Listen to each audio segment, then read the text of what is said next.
Assalamualaikum warahmatullahi wabarakatuh. Apa kabar anak-anakku sekalian? Mudah-mudahan kita semua dalam kondisi sehat walafiat. Salam ketemu kembali dengan Ibu Lulus Aryani dalam pembelajaran seni budaya. Alangkah baiknya kita mulai bersama-sama dengan membaca basmalah. Bismillahirrahmanirrahim. Anakku sekalian yang Ibu cintai dan Ibu banggakan, pada kesempatan kali ini Ibu ingin menyampaikan pembelajaran dengan tema yaitu menggambar ilustrasi. Ada yang tahu apa itu ilustrasi? Ilustrasi bisa kita lihat dari sudut bahasa, berasal dari bahasa Latin yaitu illustrated, yang berarti menjelaskan. Namun dalam bahasa Inggris bisa dikatakan illustration, yang berarti menghiasi dengan gambar-gambar. Jadi bisa kita bahas apa yang dinamakan dengan menggambar ilustrasi. Ada yang bisa? Ya, mungkin kita sampaikan di sini secara garis besar. Menggambar ilustrasi adalah cara menggambar yang lebih mengutamakan fungsi dari gambar itu sendiri sebagai bahasa untuk menerangkan atau menjelaskan dari sesuatu hal atau keadaan. Menurut cara pembuatan atau teknik pembuatan, menggambar ilustrasi dibagi dua, yaitu menggambar secara manual dan menggambar secara digital. Dan pada kesempatan pertemuan kali ini, Ibu ingin menyampaikan berkaitan dengan menggambar secara manual terlebih dahulu.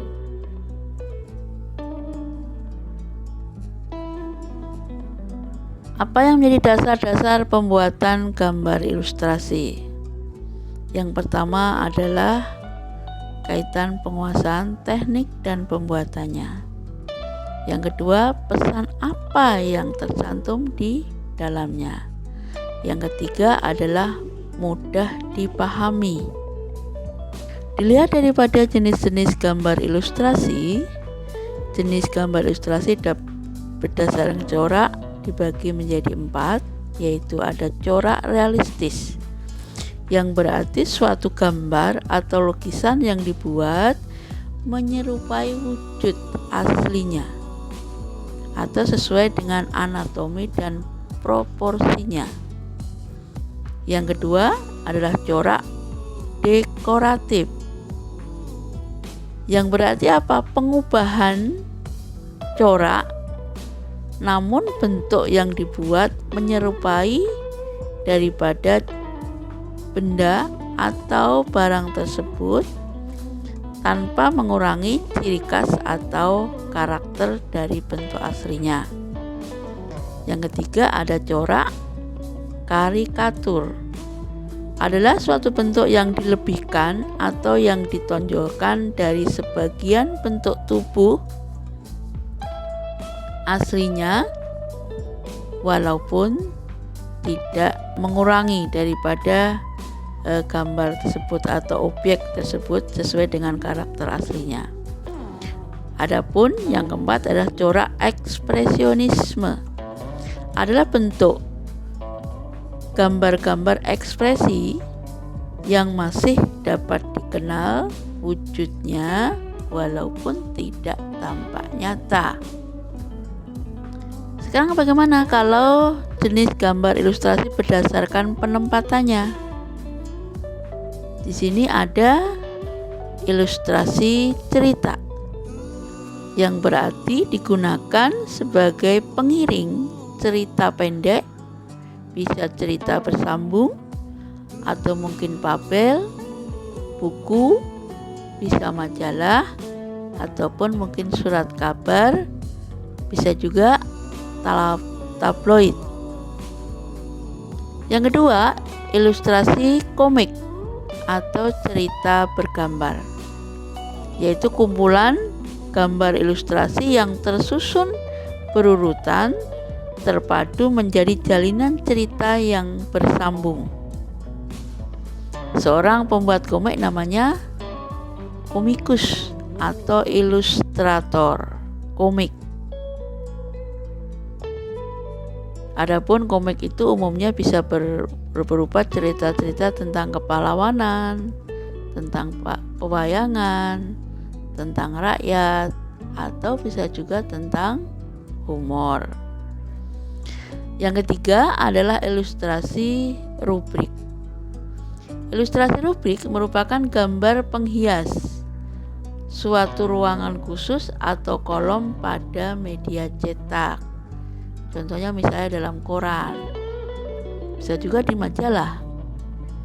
Nah, yang keempat adalah ilustrasi sampul atau cover buku, di mana ilustrasi sampul itu atau cover buku biasanya untuk menghias sampul depan.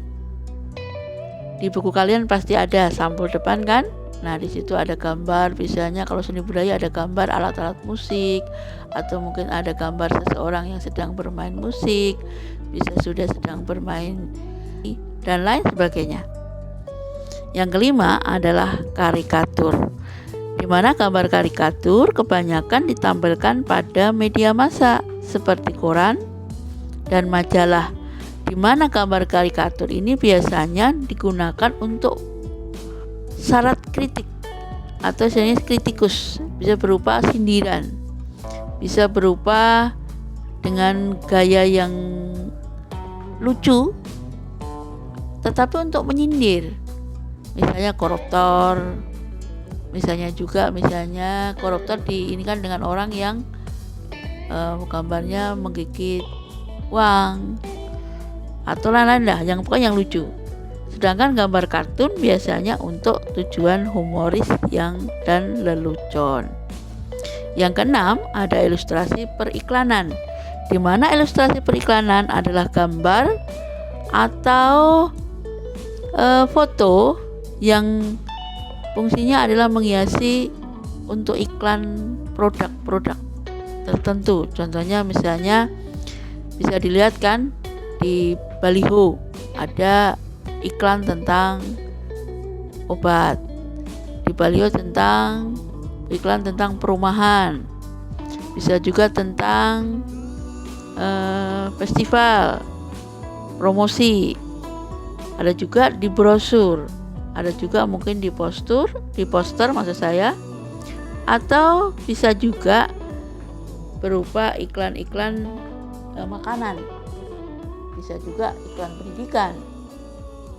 Iklan banyak macamnya ya, jadi tergantung daripada kebutuhan. Sekarang bagaimana prosedur menggambar ilustrasi? Prosedur berarti adalah langkah-langkah. Langkah-langkah menggambar ilustrasi itu harus kita ikuti sesuai dengan tahapan yang harus kita lalui. Yang pertama adalah gagasan atau ide. Apa sih yang ingin kita gambar?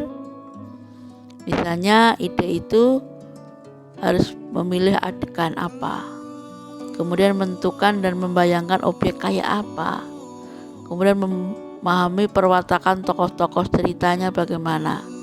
Nah, setelah itu baru kita buat yang namanya kedua adalah sketsa. Sketsa adalah proses pengerjaan gambar yang diawali dengan membuat gambar sederhana dan biasanya dibuat dengan cara tipis yang nanti akan diselesaikan setelah langkah berikutnya. Baru yang ketiga adalah pewarnaan gambar atau bisa dikatakan sebagai finishing. Setelah sketsa dibuat, kemudian dilakukan penggambaran secara detail, benar, dan kemudian yang terakhir adalah finishing atau pewarnaan. Sekarang bagaimana anak-anak untuk kaitan dengan bahan dan alat menggambar ilustrasi? Pada prinsipnya menggambar itu bahannya tidak ditentukan, karena kita bisa menggambar dalam media apa saja. Namun biasanya kalau ilustrasi awalnya itu digambar dengan menggunakan kertas. Bisa kertas putih atau mungkin kertas yang berwarna, tebalnya ya sedang. Kemudian alatnya apa saja? Bisa pensil, bisa spidol, bisa drawing pen, bisa cat air, bisa cat poster, bisa juga krayon, bisa juga tinta ambak atau tinta Cina dan lain sebagainya. Karena pada prinsipnya menggambar itu bisa dilakukan sesuai dengan kondisi kita yang ada di sekitar kita. Untuk itu, anak-anakku sekalian, demikianlah kaitan dengan menggambar ilustrasi secara manual. Nah, sekarang bagaimana unsur-unsur gambar ilustrasi? Unsurnya yang pertama adalah bisa dari unsur manusia, bisa dari unsur binatang, bisa dari unsur tumbuhan, dan bisa juga dari unsur benda. Nah, setelah kalian tahu, lihatlah video yang berkaitan contoh-contoh dengan menggambar ilustrasi. Bisa kalian lihat di YouTube, bisa juga mungkin kalian lihat di media yang lain. Selamat bertugas untuk langkah berikutnya, yaitu tugas yang ingin Ibu sampaikan minggu depan. Saya kira demikian. Saya akhiri. Ada yang mungkin bertanya? Kalau enggak, kita tentukan lagi dalam diskusi di lain waktu. Terima kasih. Saya akhiri. Wassalamualaikum warahmatullahi wabarakatuh.